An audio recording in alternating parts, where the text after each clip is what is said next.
Meus queridos irmãos, sejam novamente bem-vindos ao canal da nossa igreja, a Igreja Jesus Cristo no Universo. Aqui quem está falando é a professora Adriana Alves, a professora da Escola Bíblica Dominical do Bairro Socialista. E hoje nós vamos estar trabalhando a quinta lição, a lição 5 desse primeiro trimestre, de 2021. O título da lição é Fruto do Espírito, o Eu crucificado. Então vamos ver o que o Espírito Santo tem para falar, para nos revelar nessa aula acerca do fruto do Espírito e do Eu crucificado. O texto áureo se encontra em Romanos 15:13, que afirma o seguinte: Ora, o Deus de esperança vos encha de todo o gozo e paz em crença, para que abundeis em esperança pela virtude do Espírito Santo. E a nossa verdade prática afirma que o fruto do Espírito é um dos temas mais vibrantes da ética cristã, pois mostra para o mundo o que o Espírito Santo colocou dentro de cada um de nós. Nós somos especiais porque uma vez que aceitamos a Cristo como nosso Salvador, esse Espírito Santo maravilhoso vem trabalhar e fazer moradia efetivamente em nossa vida, conferindo-nos dons, sabedoria e também o fruto do Espírito de acordo aí com a nossa busca. Então vamos ver o que o Espírito Santo maravilhoso tem para nos falar acerca desse assunto. A nossa leitura bíblica em classe se encontra no livro de Gálatas, capítulo 5, dos versículos 16 ao 26, que diz o seguinte: Digo, porém, andai em espírito e não cumprireis a concupiscência da carne, porque a carne cobiça contra o espírito e o espírito contra a carne, e estes opõem-se um ao outro, para que não façais o que quereis. Mas, se sois guiados pelo Espírito, não estáis debaixo da lei. Porque as obras da carne são manifestas, as quais são adultério, fornicação, impureza, lascívia, idolatria, feitiçaria, inimizades, porfias, emulações, iras, pelejas, dissensões, heresias, invejas, homicídios, bebedices, glutonarias e coisas semelhantes a estas, acerca das quais vos declaro, como já antes vos disse, que os que cometem tais coisas não herdarão o reino de Deus. Mas o fruto do Espírito é amor, gozo, paz, longanimidade, benignidade, bondade, fé, mansidão, temperança. Contra estas coisas não há lei. E os que são de Cristo crucificaram a carne com as suas paixões e concupiscências. Se vivemos em espírito, andemos também em espírito. Não sejamos cobiçosos de vanglórias, irritando-nos uns aos outros, invejando-nos uns aos outros. Mais à frente, à medida que a gente for estudando a lição, e principalmente no tópico 3, a gente vai comentar um pouquinho acerca da realidade que estava acontecendo com a igreja, dos Gálatas nesse período. Então, se você lê essa palavra maravilhosa, o livro de Gálatas, aí na sua casa e refletir em cima do que está escrito ali, você vai observar que a igreja estava dividida, havia divisões, dissensões dentro da igreja, e isso não estava sendo bom para o caminho do evangelho na região da Galácia, tá? Então a gente vai vendo, vai descobrindo isso ao longo dessa nossa lição, esses conflitos que ocorria dentro da igreja nesse período, o que alertou, o que deixou assim muitos pontos da carta aos Gálatas. Paulo chega a se exaltar mesmo, a ficar perplexo diante de tantas dissensões que estavam ocorrendo dentro dessa igreja. Então de uma forma bem simples, né? Através da análise, da leitura dessa passagem do livro de Gálatas, é como se Paulo estivesse querendo dizer a eles o seguinte: deixem que o Espírito de Deus dirija a vida de vocês e não obedeçam aos desejos da natureza humana. Porque o que a nossa natureza humana quer é contra o que o Espírito quer. E o que o Espírito quer é contra o que a natureza humana quer. Os dois são inimigos. Há um conflito constante, né, entre a carne e o espírito, como nós sabemos. E por isso vocês não podem fazer o que vocês querem. Porém, se é o Espírito de Deus que guia vocês, então vocês não estão debaixo da lei. As coisas que a natureza humana produz são bem conhecidas, as quais estão aí refletidas nos versículos 20 e 21, né? Aliás, 19, 20 e 21. Já o fruto do Espírito, ou seja, as qualidades que o Espírito nos confere, né, que estão ressaltadas aí no versículo 22, são completamente diferentes. Então, o Espírito de Deus, ele produz em nós o amor, a alegria, que seria o gozo, não é isso? A paz, a longanimidade, que seria a paciência, a benignidade, que seria a mesma coisa que a amabilidade, ou delicadeza, né? A bondade, a fé ou a fidelidade, a mansidão, a temperança, que também é em algumas passagens bíblicas referido como o domínio próprio, né?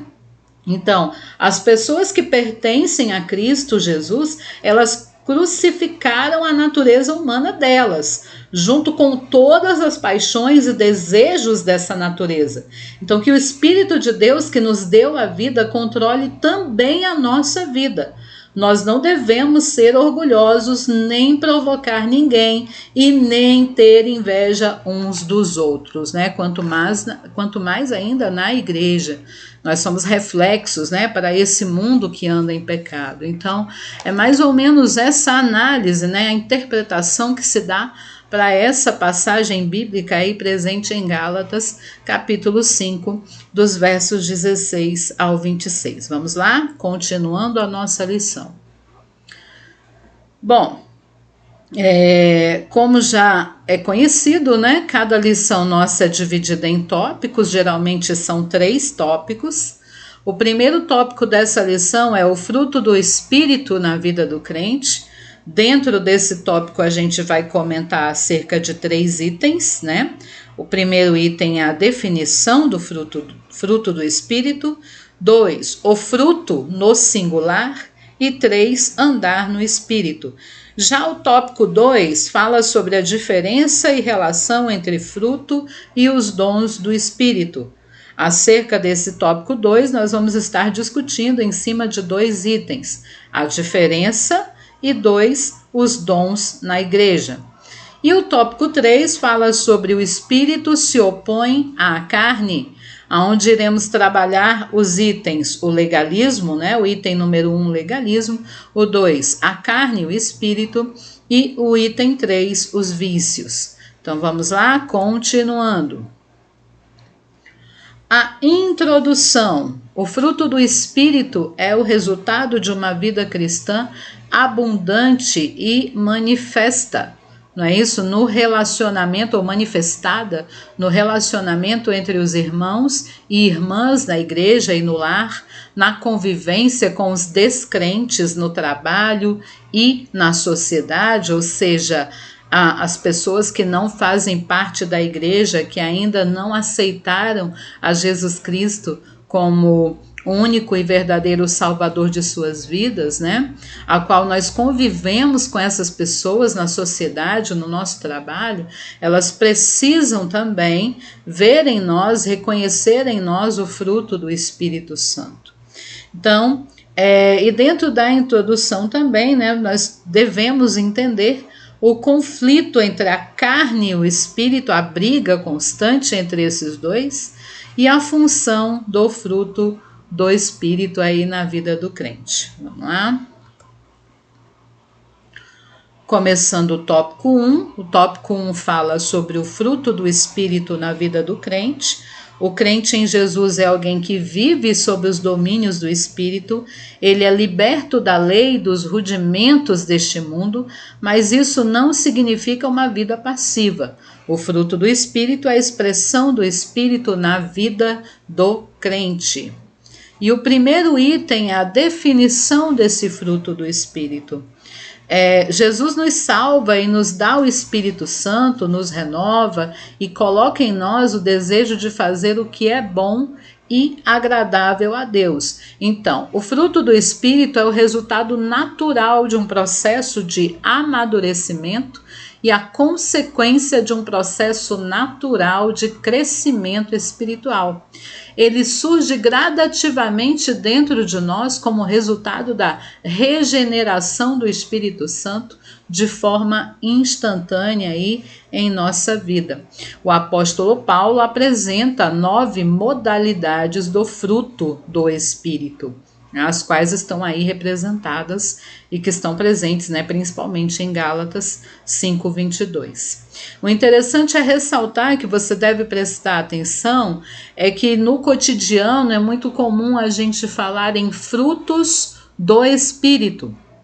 Mas se você for analisar a palavra, ele em nenhum momento fala frutos, e sim fruto. Então a gente já fica de olho, o fruto do Espírito. A gente vai entender por que aí essa passagem no singular. E aí nós vamos para o item 2, que é justamente o que eu havia acabado de mencionar no item 1, porque ele se refere ao fruto do Espírito, ao invés de frutos do Espírito, como a gente supõe no nosso cotidiano. Então, o item 2 do tópico 1 fala o fruto no singular. E aí nós temos o seguinte, alguns expositores estranham o fato de Paulo contrapor as obras da carne com o fruto do Espírito, como está lá no versículo 22, no singular, quando era de se esperar frutos. Aí vamos analisar 2 reflexões que nós temos em cima desse item. O fruto que aparece logo em seguida é o amor ou caridade, como algumas traduções bíblicas falam. O missionário Eurico Bergsten, ele define o seguinte, para Bergsten, o fruto é o amor, entendeu? O fruto do Espírito é o amor. E as demais qualidades são reflexos do amor, ou seja, a paz, a longanimidade, a benignidade, a bondade, a fé, a temperança, a mansidão, o gozo, fazem parte, aí são reflexos do amor. São qualidades que procedem de uma qualidade maior que é o amor. Então, o fruto em si é o amor e em cima desse amor aí, dessa qualidade, surgem as demais 8 virtudes propostas pelo Espírito Santo. Por isso que tanto no caso de Eurico Bergsten e no caso de Donald G., que a gente vai analisar a proposta dele agora, o fruto, eles costumam representar o fruto como uma laranja. A laranja ela é dividida em gomos, como se as qualidades, as virtudes do Espírito Santo fizesse parte, compôs esses gomos da laranja aí. Aí nós temos Donald G., que chama o fruto do Espírito de 9 modalidades do fruto. A forma singular sugere que nela se produz a unidade do caráter de Cristo. Então, para Donald G., todos os dons, ou todas as qualidades, não são dons, são qualidades ou virtudes, interagem para formar um único fruto. Então, eu tenho a laranja e cada gomo dessa laranja aí representa uma das virtudes, A caridade, que é o amor, o gozo, a paz, a bondade, a fé. A diferença de Donald G. para a proposta de Donald G. para a proposta de Eurico Bergsten é que Bergsten considerava o fruto como um amor, O fruto seria o amor. E a partir desse amor surgem as outras 8 virtudes. Já para Donald G., não, ele não qualifica o fruto como sendo amor, Ele inclui todas as virtudes num único fruto, Então, o amor ou a caridade passa a compor aí o único gomo dessa laranja, Desse fruto do Espírito. E aí nós temos, O fruto do Espírito em contraste com as obras da carne. Chega a ser gritante os contrastes, né, gente? Enquanto o fruto do Espírito é a caridade, é o gozo, é a paz, é a longanimidade, a benignidade, a bondade, a fé, a mansidão e a temperança, as obras da carne são adultério, prostituição, impureza, lascívia, idolatria, feitiçarias, inimizades, homicídios, bebedices. Então, que estejamos cada vez mais voltados para a busca do fruto do Espírito na nossa vida, em contraposição com as obras da carne. Então, a vida do crente em Jesus é matar a carne todos os dias para que o fruto do Espírito possa se manifestar. Aí nós temos o item 3, né, dentro do tópico 1, o item 3 fala sobre o andar no Espírito. Andar no Espírito é uma expressão que indica viver corretamente em humildade, submissão e santidade. Não é isso? O apóstolo Paulo, ele usa termos similares para se referir a esse estilo de vida dos crentes. Para que possais andar dignamente diante do Senhor, agradando-lhe em tudo, frutificando em toda boa obra e crescendo no conhecimento de Deus. Como diz lá em Colossenses 1:10. Andar e agradar a Deus, que você pode pesquisar aí na sua Bíblia, lá em 1 Tessalonicenses 4:1. Andar em amor, como em Efésios 5:2. Andai como filhos da luz, Efésios 5:8. Andai nele, Colossenses 2:6. Então são várias passagens bíblicas aí que nos alertam para a proposta de andar no Espírito, ou seja, ter uma vida correta em humildade, submissão e santidade e ser sempre guiado pelo Espírito. Ou melhor dizendo, na linguagem paulina, na linguagem de Paulo, ser guiado pelo Espírito ou andar no Espírito significa vitória sobre os desejos e impulsos carnais. Bom, encerramos o tópico 1, né? Agora o tópico 2, né? O tópico 2 da nossa lição, cujo título é A Diferença e a Relação entre o fruto e os dons do Espírito. Se você pegar a sua Bíblia, né, você vai ver que lá em 1 Coríntios 12, dos versos 4 ao 11, ele fala acerca dos dons espirituais. Já em Gálatas, né, 5:22, acerca do fruto do Espírito. Muitas pessoas confundem, acham que o fruto do Espírito, nessas virtudes manifestadas pelo fruto do Espírito, são dons espirituais, mas não são, tá? Ambos têm a sua origem numa mesma fonte, claro, que é o Espírito Santo. E elas glorificam a Cristo, mas se tratam de coisas diferentes, de coisas distintas, né? Então, o apóstolo Paulo, ele usa o amor como um representante do fruto do Espírito, né? E para ele, a primeira e a maior modalidade do fruto do Espírito é o amor. As demais modalidades são reflexos do amor, né? Então, ele tem aí uma teologia muito parecida, ele apresentou uma teologia parecida com a teologia de Beckstein, como a gente já viu anteriormente. E para Paulo, né, o amor é superior aos dons. Como nós temos aí em 1 Coríntios 13:2, que fala o seguinte: mesmo que eu possua o dom de profecia e conheça todos os mistérios e toda a ciência, e ainda tenha uma fé capaz de mover montanhas, se não tiver amor, nada serei, né? O que fica evidente, como já dito, em 1 Coríntios 13:2. Bom, ainda dentro do tópico 2, né, mas agora o item 2, os dons na igreja, convém relembrar que os dons são importantes. Isso não significa que devemos, claro, desprezá-los. É a vontade de Deus que os irmãos e as irmãs não ignorem os dons espirituais. Então, os dons são importantes, né, porque De acordo com a palavra, é a vontade de Deus que esses dons sejam manifestados em nossa vida, de acordo com a vontade determinada pelo Espírito Santo. Então, é a vontade de Deus que não ignoreis os dons espirituais, como diz em 1 Coríntios 12:1, acerca dos dons espirituais. Não quero, irmãos, que sejais ignorantes. É vontade de Deus que busquemos os melhores dons, né? Em 1 Coríntios 12:31 fala: portanto, procurai com zelo os melhores dons, não desprezeis as profecias, como diz em 1 Tessalonicenses 5:20, né? Então, a profecia, a busca pelos melhores dons, né?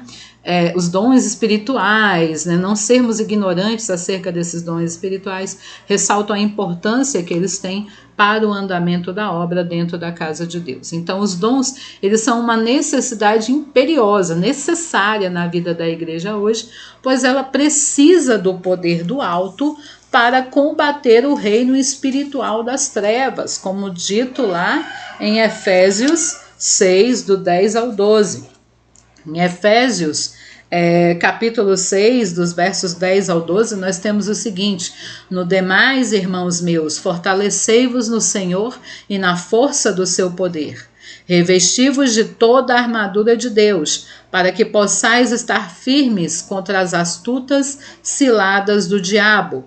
Porque não temos que lutar contra a carne e sangue, mas sim contra os principados, contra as potestades, contra os príncipes das trevas deste século, contra as hostes espirituais da maldade nos lugares celestiais, né? Então fica claro para a gente, né, que nós precisamos do poder do alto, dos dons espirituais, para combater o reino espiritual das trevas.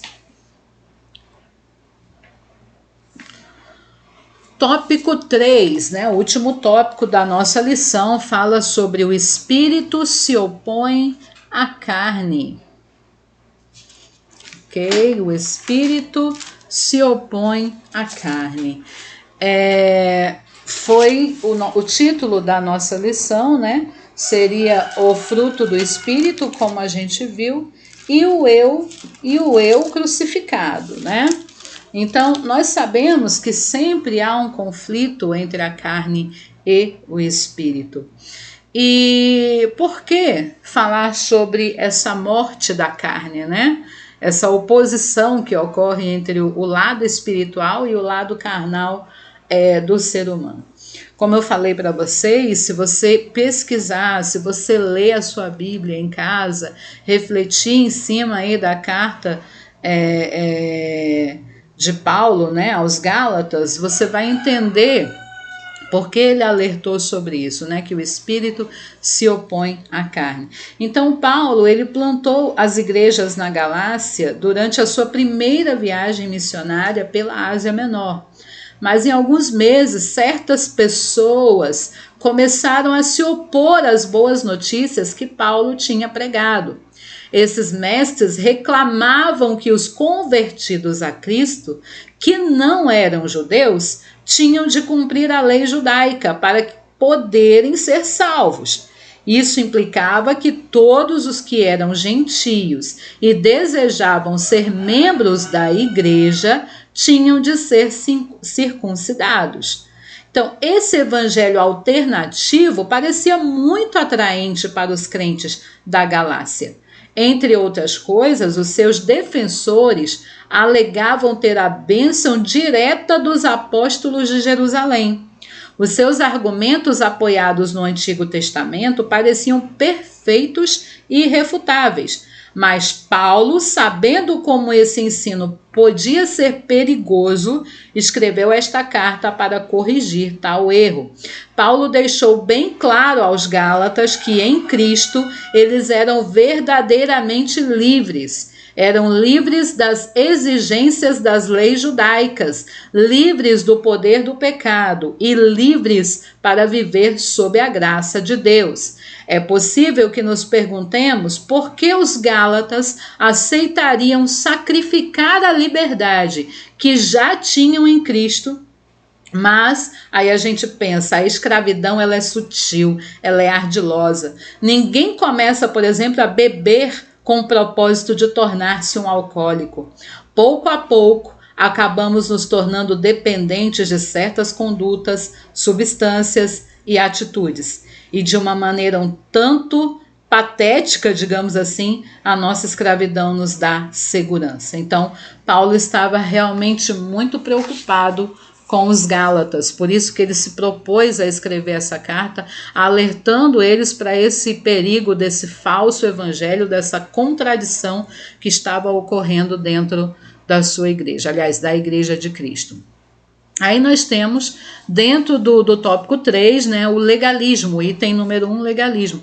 O apóstolo mostra que para ser legalista, ou seja, para viver de acordo com a lei, como era defendido por alguns grupos dentro da igreja da Galácia, não é isso? Da região da Galácia, depende da carne. Mas para viver no espírito, depende da graça de Deus, que você vai poder analisar melhor aí na sua Bíblia, em Gálatas 5, dos versos 16 ao 18. Então, o sistema legalista que os opositores de Paulo, né, os judaizantes, ensinavam nas igrejas da Galácia é egocêntrico, ou seja, egoísta, motivado pela carne e gera competição espiritual entre os crentes, o que resulta em desavença. Se você for ver lá em Gálatas 5,15, Paulo chega a ser mesmo grosseiro, né? Parece que é uma atitude grosseira dele ao falar o seguinte: se vós, porém, vos mordeis e devorais uns aos outros, vede, não vos consumais também uns aos outros.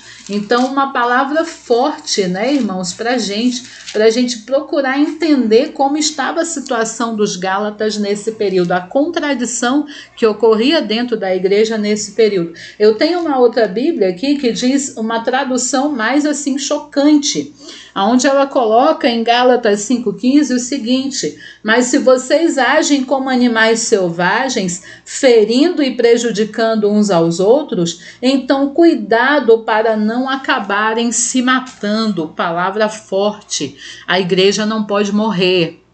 E o Satanás, ele quer justamente colocar contendas, dissensões dentro da igreja, que era justamente o que estava acontecendo com as igrejas da região da Galácia. Eles estavam gerando conflitos, porque havia os judaizantes que defendiam ainda aquilo que é proposto no Antigo Testamento, né? A atitude legalista, viver de acordo com a lei, e Paulo alertava que isso era perigoso, porque eles já tinham sido libertos da lei pela graça de Cristo. Né? Eles passavam agora, eles tinham que viver no Espírito, dependendo da graça de Deus. Então isso gerou conflitos tal, discussões dentro dessa igreja que foram tão graves ao ponto do apóstolo Paulo ter que tomar essa atitude e propor, né, essa passagem aí de Gálatas 5,15. Então, tudo que o inimigo quer é matar a igreja. E nós precisamos vigiar em tudo e por tudo. Então ele vai tentar levantar invejas, contendas, dissensões, né? Tudo, intrigas, tudo ele vai fazer, como ele estava fazendo com a igreja da galáxia. Aleluia, Jesus. A galáxia mesmo, né, irmãos? Porque a palavra de Deus, ela é universal, né? Então ela atinge todo o universo. Como diz o título, né? O nome da nossa igreja, a Igreja de Jesus Cristo no Universo. Então, as igrejas da Galácia, elas estavam sendo contaminadas por essa ideia aí, por essa contradição, por essa discussão e dissensão que estava tendo ao ponto de eles se engalfinhar mesmo, de brigarem entre si para defender as suas ideias. Então Paulo se preocupou realmente com isso e ele achou por bem enviar essa carta para interferir e pedir, alertar eles que eles já haviam sido salvos pela graça de Cristo e eles não eram mais dependentes da lei. Amém? O item 2 do tópico 3 fala sobre a carne e o espírito. A palavra grega sarx significa carne e tem muitos significados na Bíblia, né?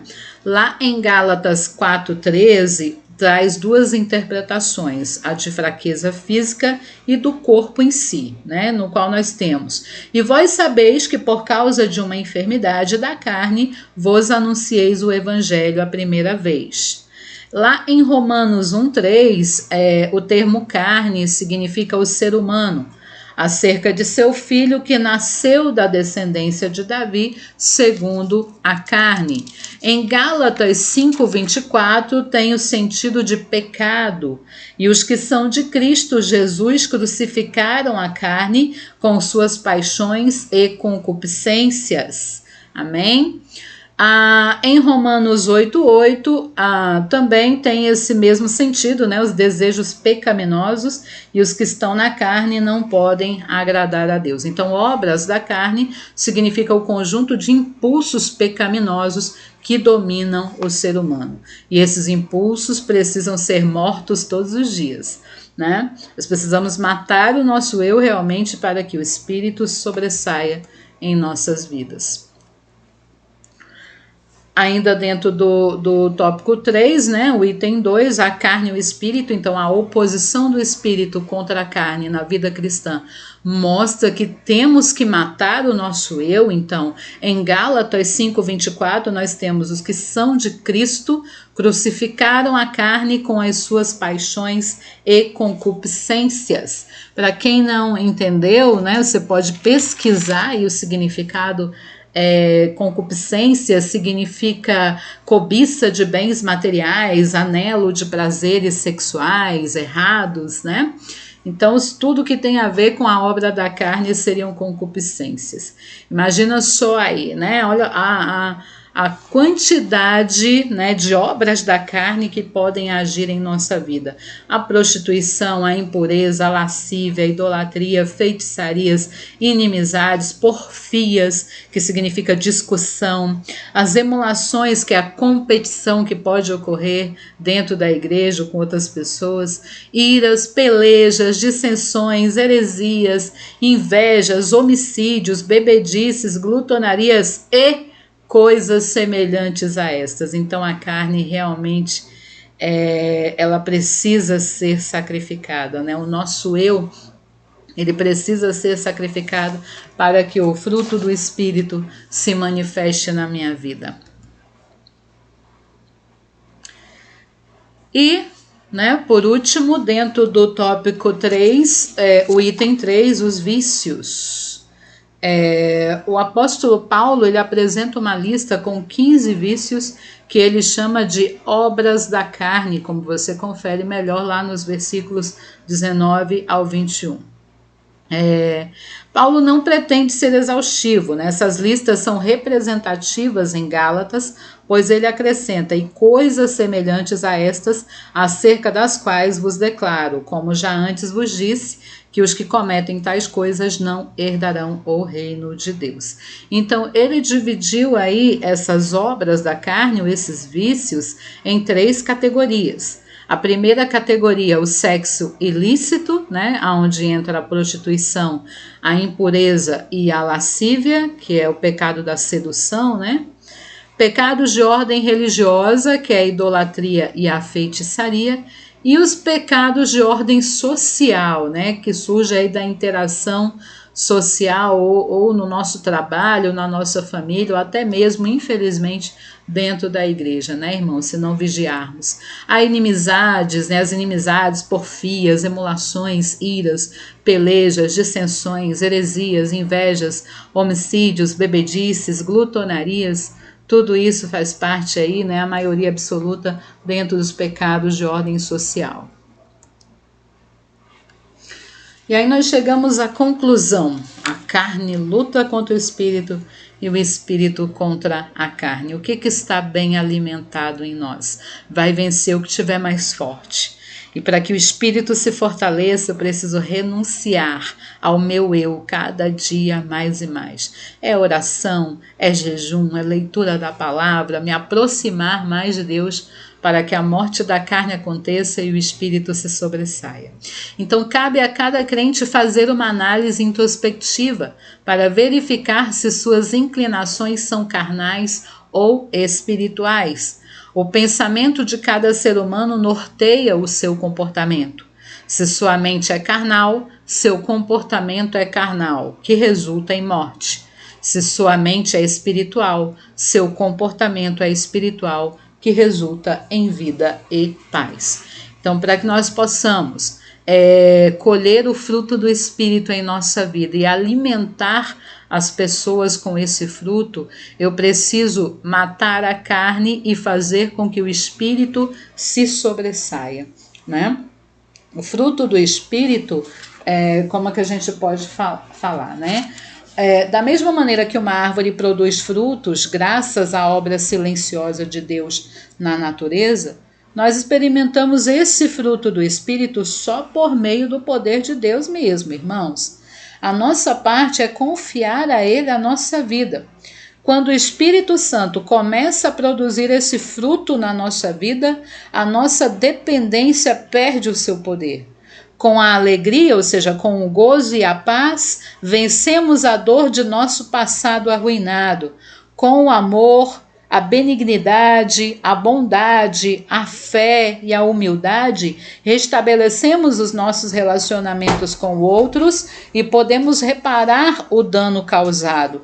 Com a paciência, perseveramos nos tempos difíceis. Com a temperança ou domínio próprio, lutamos contra a nossa tendência para recair. O Espírito de Deus pode suprir todo o necessário para uma recuperação bem-sucedida em nossa vida. Amém, irmãos? Era essa reflexão que eu tinha para fazer com vocês acerca da lição 5, né? O fruto do Espírito e o eu crucificado. Espero ter ajudado de alguma forma e que tudo seja para a honra e a glória do nosso Senhor e Salvador Jesus Cristo. Até mais, irmãos. Abraços.